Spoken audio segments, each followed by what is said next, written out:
Ito yung order kong gulong sa Lazada. Pinuntahan ko na kasi may lakad pa ako. Hindi kami magkita. And pasusukatan ko pa yung kay Jonathan. Dahil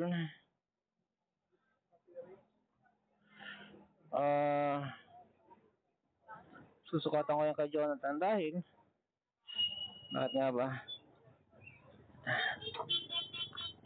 Basta susukatan ko pa yung putang inang init. Fuck.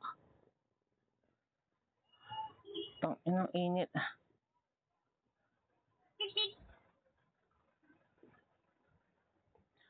Susukatan ko pa yung kay Jonathan, aking technician, dahil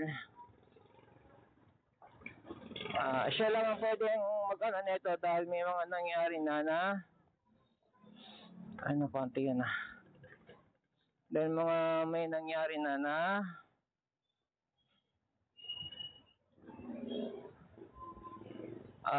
nagpa-vulcanize, tinanggal ng vulcanizing pag number 2 lang pala ako, fuck. Buti naman nakayanan nan to. Tinanggal ng vulcanizing na nung naayos na yung flat. Nung naayos na yung flat, ayaw na umandar ng motor ng hub. Diba? Kano vulcanizing. Kaya doon ko lang to ipapapalit kay John. Tandalin ko na lang to sa kanya. Otherwise baka pagsisihan. Pero dadalhin ko rin pala yung aking tire flat. Ano ba tawag doon? Flat tire basta yung hindi, meron na pala itong kasama tsaka pito, yung anti-flat something sama na to. So naahon ko na, biro mo number 2 lang, number 2 naahon ko. Naahon ko na. Meron pang 2 ahonin dito Actually, isa na lang pala. Pero malupitang ahon din to. Kung sabay ka, kaya ko naman sabay. Pero considering na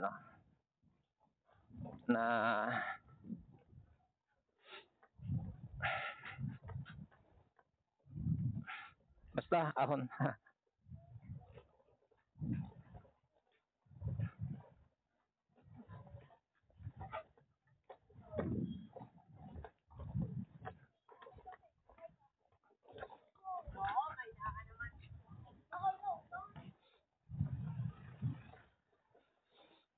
Kung nakayanan ng dos doon, di kaya na to.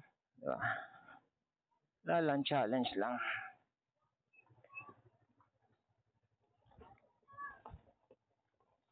Gusto naman ang gulong ang kalsada rito. Papatayin naman ang aking goma. Fuck. Shell pack pa naman ang aking shell pack. Shell pack pa naman ang aking goma sa likod.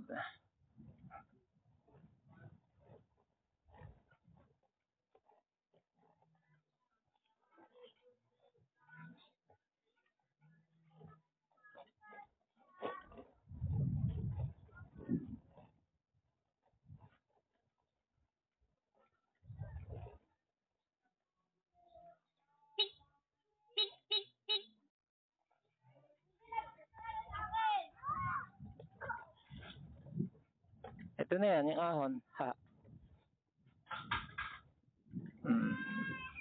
Diba ang tarik? Yaka naman. Tugs. Magdos na lang ta. So, uwi ko to. So, may kukunin akong kunin ko yung card ng aking hindi ko mabayaran yung aking tawag nun, home credit, dahil sabi sa app may nag-access daw ng account ko.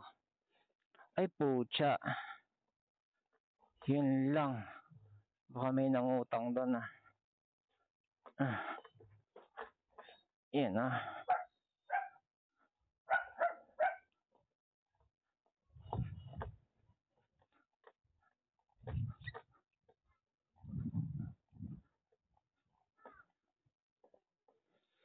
Okay, Dok.